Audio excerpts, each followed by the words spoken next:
adalah penumpukan lemak yang berlebih pada organ hati.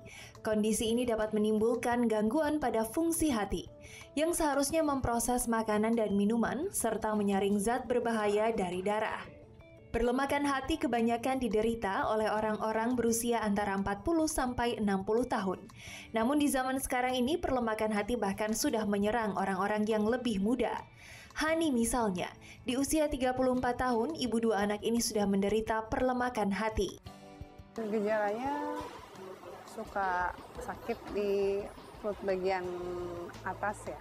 Terus kalau saya makan makanan yang banyak lemak kayak keju, terus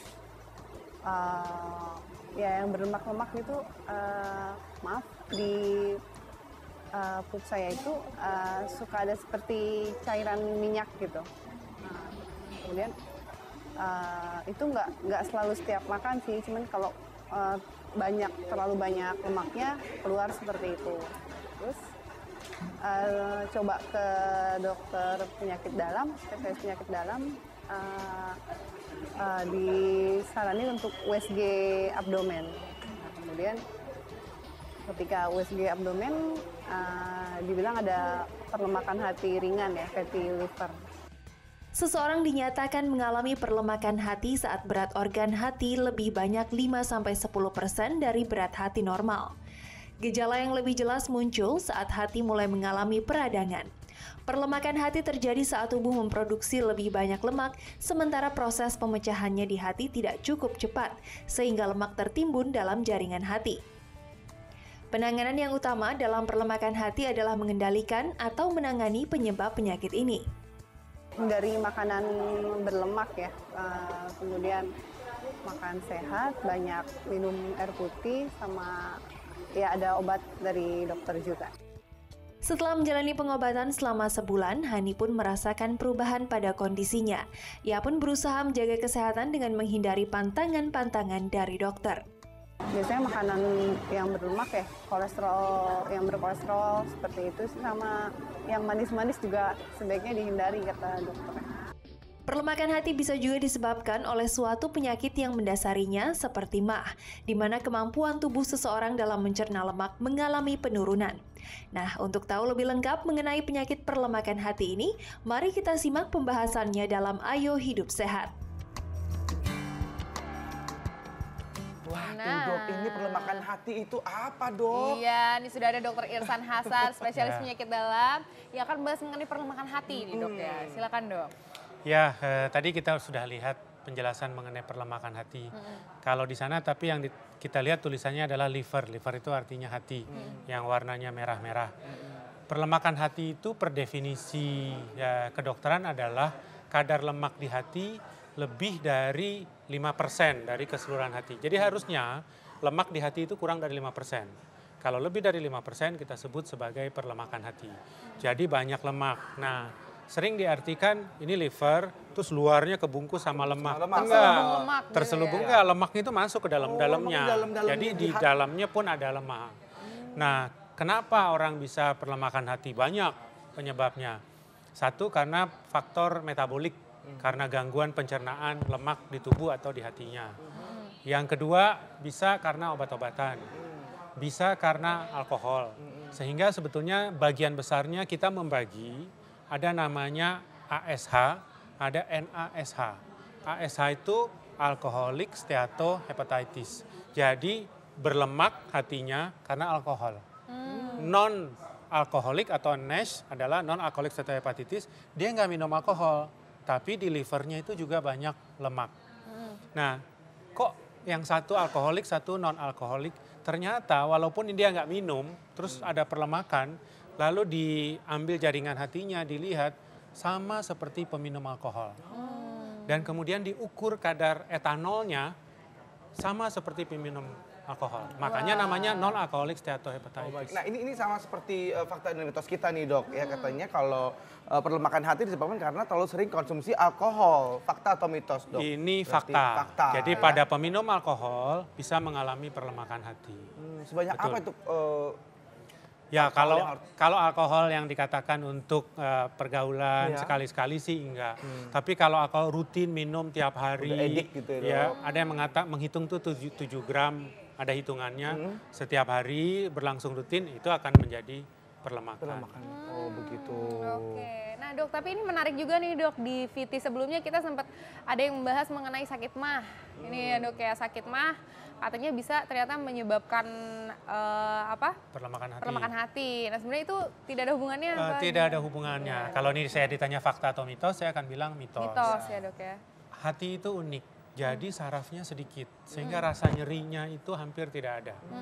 Jadi kalau ada nyeri, hati itu kan di daerah kanan atas ya.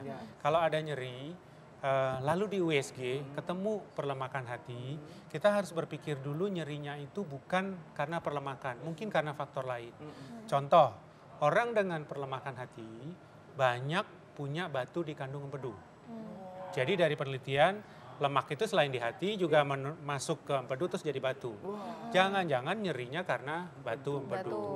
Jadi nyerinya karena empedu, kebetulan hatinya juga berlemak. Nah, jadi perlemakan hati ini kebanyakan nggak bergejala. Lalu bagaimana kalau saya pengen tahu saya perlemakan atau tidak? Cara paling simpel adalah USG. USG. USG yang buat ibu hamil, lihat anaknya laki atau perempuan, tempelin ke perut sini, lihat warnanya. Kalau warnanya putih, itu perlemakan. Perlemakan hati. Nah, ini dok, saya kan suka makan enak ya dok. Ini Semua fakta. orang juga suka Iya makan betul, ini enak. fakta atau mitos nih dok. Sering makan enak itu memicu perlemakan hati. Fakta atau mitos dok? Saya jawab fakta dulu deh, karena agak susah nih. Ya, oke. Ini susah. Oh, ya, oke, baik, Oke. Dok.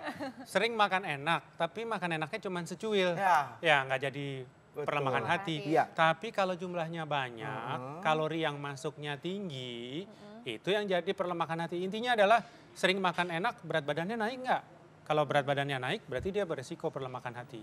Dia sering makan enak kayak nyicip-nyicip doang, ya berat badannya stabil, mungkin nggak perlemakan hati. Jadi intinya perlemakan hati bukan karena enaknya makannya, tetapi karena jumlah kalori yang masuk. Makan enak kan kalorinya jadi masuknya tinggi, Iya. akhirnya jadi perlemakan. Perlemakan hati. Oke. Aduh, itu dia teman-teman artis ya. Nah, ada George Michael, kemudian juga Melanie Hughes juga David gitu. Cassidy juga. Tapi tadi juga yang menarik, George Michael ini meninggalnya karena serangan jantung ya dok Iya. ya. Dan ternyata memang, tapi juga menderita perlemakan hati. Ini seperti teman baik ya dok ya. Sebetulnya ada perlemakan hati itu menjadi sinyal bahwa ada sesuatu di jantung. Oh gitu. Ada penelitian yang baru dipublish menarik. Orang dengan perlemakan hati, kematiannya lebih tinggi daripada orang dengan penyakit hati akibat virus. Tetapi kasus hatinya yang mengalami pengerasan lebih banyak karena virus.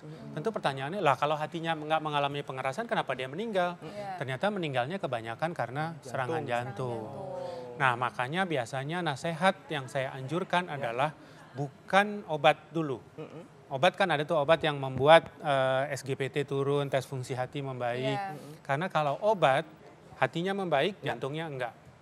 Nomor satu yang harus diatasi adalah faktor resikonya, faktor predisposisinya.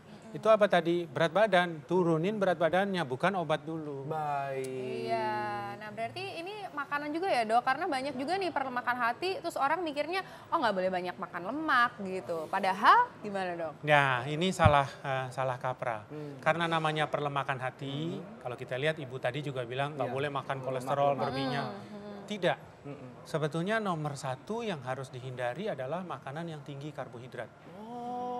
Makanan yang tinggi karbohidrat. Contoh tinggi karbohidrat apa? Nasi, Nasi ya, Dok. gula, yang tadi sudah disebut-sebut oleh Dokter Samuel. Ya. Jadi makanan itu yang harus dikurangi. Jangan sampai salah pengertian, karena perlemakan hati saya nggak makan goreng-gorengan. Tapi nasinya sekarang saya makan satu bakul ya. Tetap aja perlemakan. Nah, tandanya pengaturan karbohidratnya udah bagus adalah harusnya berat badannya turun. Oh gitu. Nah ini ada fakta mitos berikutnya. Kalau orang kurus katanya tidak akan alami perlemakan hati. Fakta atau mitos dok? Ini mitos. Mitos. Jadi Kalau orang- dibilang tidak akan. Iya. kita pernah melakukan penelitian di Jakarta. Memang orang perlemakan hati itu kebanyakan gemuk. Ya. Tetapi orang kurus juga bisa perlemakan hati dengan berbagai sebab lain, Ya. bahkan juga karena metabolik. Kan ada orang kurus yang kolesterolnya tinggi, Tinggi. ada orang kurus trigliseridnya tinggi. Jadi mereka bisa juga mengalami perlemakan hati. Ya, mungkin dengan cara hidupnya tadi ya, mungkin Iya, alkohol atau iya. apa juga mungkin bisa menjadi pemicunya ya dok ya. Betul. Sebetulnya kalau kita lihat, nah, kata kuncinya adalah antioksidan. Jadi kalau dilihat mekanisme kenapa sih lemak di hati bisa membuat kerusakan, sebetulnya mekanisme besarnya adalah lemak itu akan menghasilkan apa yang disebut sebagai radikal bebas. Ya. Radikal bebas itu contohnya banyak terkandung di rokok, di udara misalnya dari polusi knalpot dan sebagainya, itu radikal bebas. Zat yang bisa menetralisir radikal bebas adalah antioksidan. Antioksidan itu banyak di buah. Contoh antioksidan itu adalah vitamin A, vitamin C, vitamin E. Sehingga ada ahli yang meneliti pengobatan perlemakan hati itu dengan memberikan vitamin E 800 unit. Jadi hasilnya membaik. Nah, tetapi secara alami sebetulnya kita bisa dapatkan dari buah dan sayur. Nah, jadi kata kuncinya antioksidan. Antioksidan. Bawang putih itu ada Ada antioksidannya. Antioksidannya. Tapi enak atau tidak buktikan sendiri. Nah, betul sekali. Oke dok, nah terakhir nih mungkin ini dok tips dok, Ya. cara pencegahan supaya kita tidak terkena perlemakan hati dan juga kalau sudah terdiagnosis perlemakan hati apa yang harus dilakukan? Sekarang mulai dari pencegahan. Ya. Kita bicarakan tadi perlemakan hati yang non alkoholik, jadi metabolik. Jadi hubungannya biasanya dengan faktor metabolik. Jadi kelebihan kalori dan kelebihan berat badan. Nah, untuk mereka-mereka yang berat badannya masih ideal, jagalah agar berat badannya tidak naik karena itu faktor yang mempengaruhi. Faktor lain diabetes, kolesterol, yaitu nanti dokter yang mengatur supaya diabetesnya terkontrol. Bagaimana caranya supaya saya tahu saya punya perlemakan hati atau tidak? Cara yang paling simpel adalah USG hati. Jadi kalau perut rasanya udah mulai maju-maju, periksa USG. Ikat pinggang yang lubangnya mulai pindah-pindah, periksa USG. Ukuran celana makin nambah dari 30, 32, 34, Ya. USG. Iya. Jadi yang paling sederhana adalah periksa USG hati. Iya. Itu ya. Sorry ya, jangan sakit hati. Kalau pakai sorry lagi dokter. Gak apa-apa dok, itu berarti peringatan buat saya ya. Nah, baik kalau gitu dok, terima kasih banyak dok. Ngambek Terima kasih nih banyak dokter. Enggak, Dok. Enggak ya dok ya. Pokoknya kuncinya memang ayo hidup sehat nih Iya, ya betul. dok ya. Jadi, Tetap mulai dari sekarang turunkan berat badannya Pak. Betul sekali. Betul, baiklah terima kasih banyak dok. Terima kasih banyak dokter Irsan.